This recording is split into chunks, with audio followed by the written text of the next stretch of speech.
فاصلوں سے کوئی فرق نہیں پڑتا جب یادیں خوشگوار ہو تو۔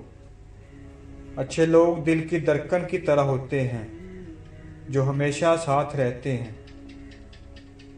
محبت کی سب سے بڑی خامی یہ ہے کہ یہ برسوں گزر جانے کے بعد بھی محبت ہی رہتی ہے۔ شکر ادا نہ کرنا بھی ایک بیماری ہوتی ہے، ایسی بیماری جو ہمارے دلوں کو روز بروز کشادگی سے تنگی کی طرف لے جاتی ہے، جو ہماری زبان پر شکوہ کے علاوہ اور کچھ آنے ہی نہیں دیتی۔ اگر ہمیں اللہ کا شکر ادا کرنے کی عادت نہ ہو تو ہمیں انسانوں کا شکریہ ادا کرنے کی بھی عادت نہیں پڑتی۔ شکر ادا کرنے کی عادت اپنائیے۔